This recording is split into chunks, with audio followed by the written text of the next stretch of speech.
are again, back with the video podcast, and it's been a while. It's been some months. So the first thing I want to talk about is some of the guests that you guys have had on your albums before, and at least I noticed that, you know, and at least stuff that we've talked about together, you usually work with people who are considered in certain musical backgrounds to be legends. Mm-hmm. So and on this album, you're working with Mike Muir of Suicidal Tendencies. That's right. And I know I myself and you guys also consider him a legend. But one thing that I see, there's not a lot of bands that do that kind of thing anymore. And maybe do you feel that it's not on their part lack of respect, but definitely from you guys, how do you feel like working with people that you used to look up to and still look up to?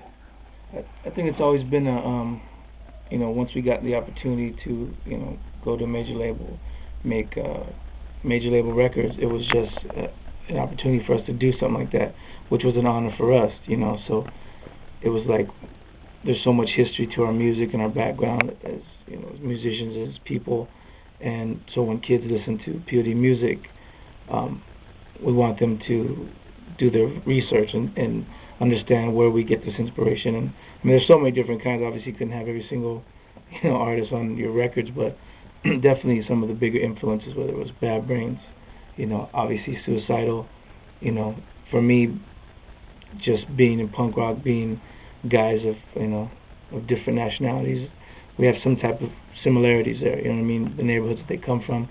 And again, we're doing this song, and we gave Mike Muir a call, just hoping that he would even know who we were, Mm-hmm. And he came and hung out, and he's actually on his way right now. It's like 10:30 at night right now. We're still wrapping up lyrics and music, and he's on his way right now to do his part, so I'm excited. So how do you feel, you see, and not in a derogatory way at all, but, other bands kind of, maybe they don't recognize the history, musical history, and what would you say to a younger band, maybe someone, even a young band just playing in the garage right now, mm-hmm. about recognizing their musical history and their roots? Again,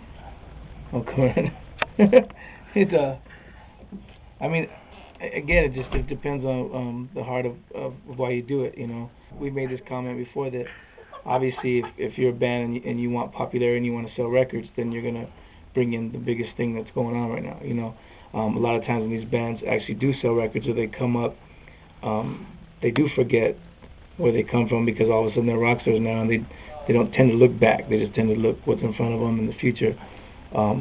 Again, there's a lot of artists that we would love to have on the record. And we also know how to, if we want just popularity, well, we can go to the top charts right now and grab everybody that's hitting right now and selling all kinds of records. And as a favor, hey, come on our record, let's, do a hook, sing, and try to grab their crowd. But it's like, we don't want our fan base, we want them to think for themselves. We want them, why do they like our music? What do they get out of our music? Well, yeah. There's a history to that. And obviously, there's bands now that I dig and, bands that I'm into, but that's not what made me want to, be in this band. Yeah, so hopefully people will see that, Yeah, definitely. I appreciate you talking about that and your history, musical history and background and your influences. Thanks, man. Okay, now we're talking about Mike Muir coming down to the studio. He's going to guest on the track. He's already here. He's already sang some of your lyrics. We talked about that before, the significance of him, his legendary status, and him being involved on this album. Right. Now that he's already sang some of your lyrics, how does that make you feel? What does that bring out? It's man, I'm in here like a student, you know what I mean?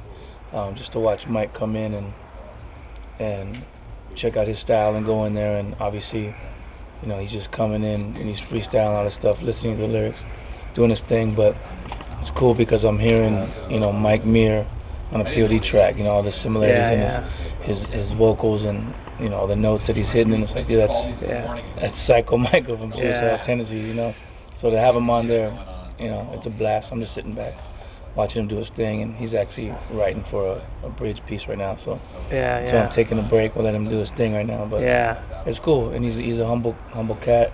Yeah. And you learn from people like that. Yeah. So I know when I first heard the track, I'm thinking, what's he gonna do on this?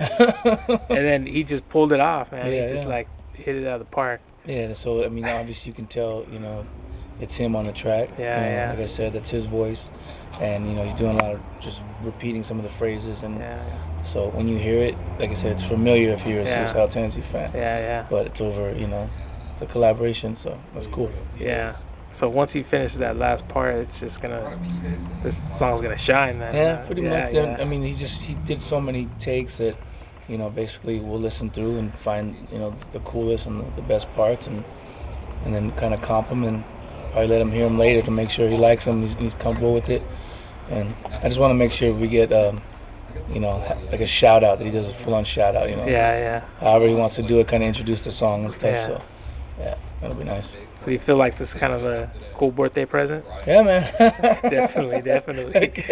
Bring Just a hanging smile around. to his face. Yeah. Like I said earlier, you listen to Mike, and obviously he's been around for a long time. He's got a lot of wisdom, and to hear him, just throw things out there, spit things out there, and you can take from that and learn from it. That's cool.